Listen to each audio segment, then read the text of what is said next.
Bonjour les lecteurs, avec cette canicule, c'est absolument horrible de vous faire cette vidéo. J'ai dû enlever le ventilo parce qu'on l'entend trop et mon micro doit être mis à recharger, donc c'est une grande joie. Comme d'habitude, on commence par le book haul et cette semaine, je n'ai acheté qu'un livre et c'est Mistakes Were Made de Lucy Score qui est le tome 2 de la saga Story Lake. Donc ce livre-ci, j'ai lu le tome 1 cette semaine, je vais vous en parler juste après. Écoutez, ce sont des gros pavés, hein. Honnêtement, ça tient un moment.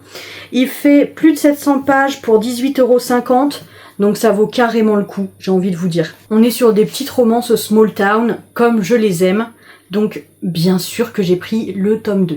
En première lecture cette semaine, j'ai lu A Curious Kind of Magic de Mara Rutherford, qui est sorti chez La Martinière, donc pour 20 €, et celui-ci, il fait un tout petit peu plus de 400 pages. On est sur de la cozy fantasy et j'ai beaucoup aimé ce livre. On est déjà sur un personnage principal qui est féminin et qui vit seul, qui se débrouille seul depuis un bon moment déjà, parce que son père est décédé. Il tenait une boutique d'artefacts soi-disant magiques, mais tout le monde dans le village le considérait comme l'arnaqueur. Donc clairement, ces objets-là n'étaient pas du tout magiques. Ceci dit, elle veut absolument redorer un petit peu l'image de cette boutique pour son père et également pour vivre. Chose qui va devenir un petit peu plus concrète lorsqu'une nouvelle personnage arrive dans la ville et visite sa boutique. Cette femme-là est à la recherche d'un grimoire, chose que notre protagoniste principale n'a pas. Mais elle décide quand même de l'aider et donc commence un petit peu une amitié entre les deux femmes, qui est ceci dit assez chaotique les premiers temps. À côté de ça, on a une petite romance, mais vraiment en arrière-plan. C'est pas le truc qui prime le plus sur l'histoire. Personnellement, c'est un point qui a fait que j'ai beaucoup aimé cette lecture, parce que j'ai acheté ce livre en voulant lire de la cozy fantasy, en me basant vraiment sur le sujet de la magie, sur l'intrigue de l'aventure, etc. Et je l'ai eu dans ce bouquin. J'ai beaucoup aimé aussi l'aspect du coup magique de ce livre parce qu'on découvre comment ça fonctionne, quelles sont les malédictions, est-ce qu'on peut en venir à bout, etc. Et c'est très sympa. Quant à la plume de Mara Rutherford, écoutez, j'ai beaucoup aimé également, c'est très fluide. Je pense que ça se qualifie comme étant de la jeunesse parce qu'on est sur quelque chose d'assez simple et c'est vraiment pas prise de tête, ça se lit comme rien. Donc personnellement, j'ai beaucoup aimé cette lecture et oui, je vous le recommande. Comme je vous l'ai dit, j'ai lu le tome 1 de la saga Story Lake, donc c'est Story of My Life de Lucy Score et j'ai adoré cette lecture, vraiment ça a été un coup de cœur en romance cette semaine. Je ne m'attendais pas du tout à aimer à ce point-là ce livre, donc ça a été une grosse surprise pour moi. Comme dans beaucoup de livres où on a une small town, on a une protagoniste qui décide de quitter la ville après un bouleversement dans sa vie personnelle. Ici, Hazel, c'est une autrice.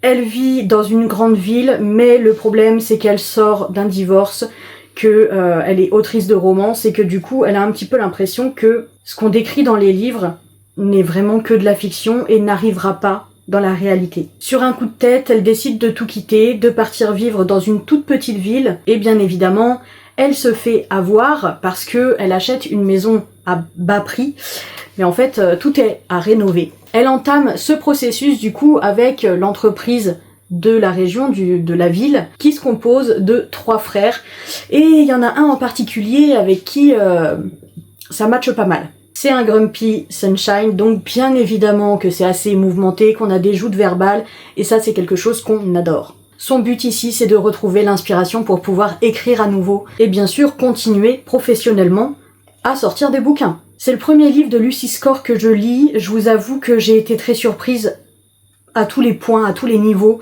déjà pour l'histoire en elle-même, mais également pour la plume, l'écriture de Lucy Score qui est addictive. Concrètement, j'ai trouvé ça très drôle, très rafraîchissant.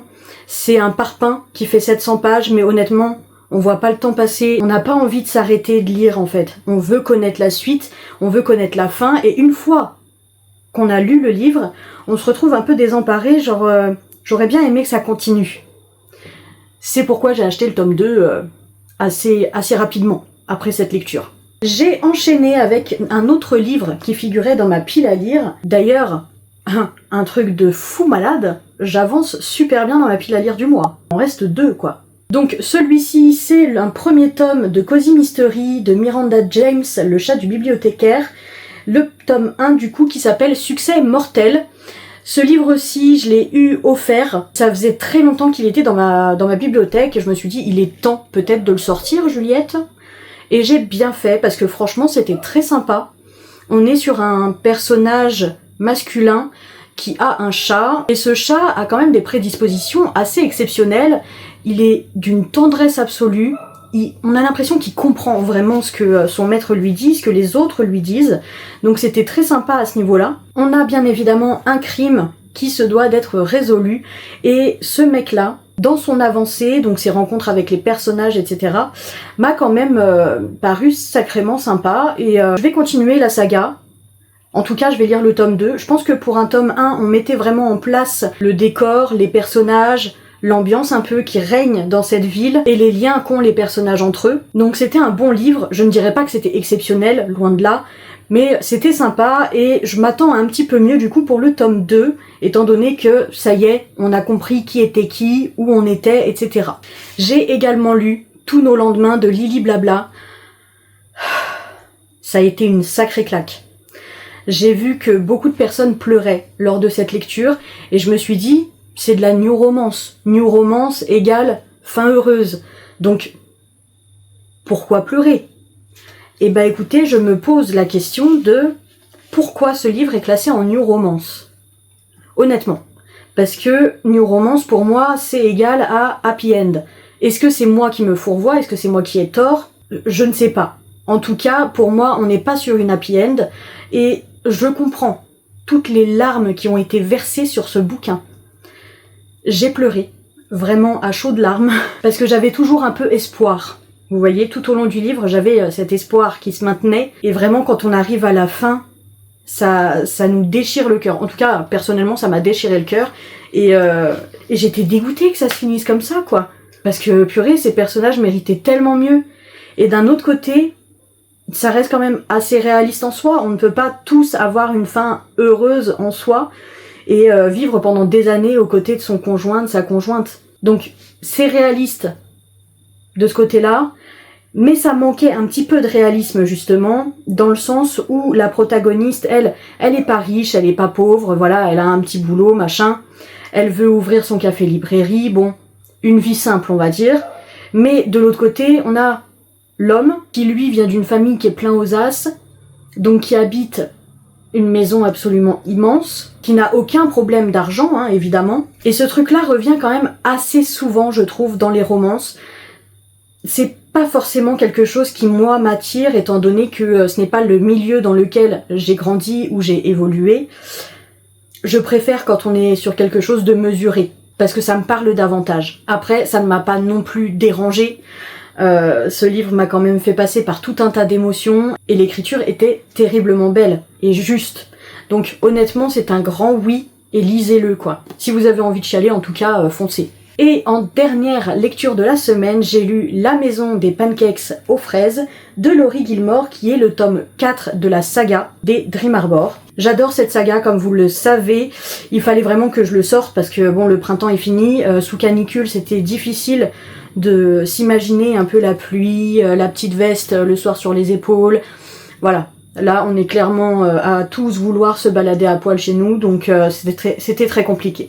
Au niveau de l'histoire, on est sur un single dad, ça c'est quelque chose de très sympa, et sur une nounou, alors une nounou d'ailleurs qui n'a absolument aucune expérience avec les enfants, il faut bien le noter. Ce single dad, c'est un grand chef cuisinier renommé, et il arrive dans cette petite ville de Dream Harbor pour s'occuper de sa fille qu'il vient de rencontrer. J'ai beaucoup aimé comment ça évoluait, en tout cas comment le protagoniste masculin évolue, et comme d'habitude avec les single dads, et bah la place de l'enfant est primordiale et ajoute vraiment un truc en plus. C'est toujours l'enfant que je préfère dans ce type de romance en vrai. Ça ajoute vraiment de l'humour et il n'y a pas plus sincère qu'un enfant.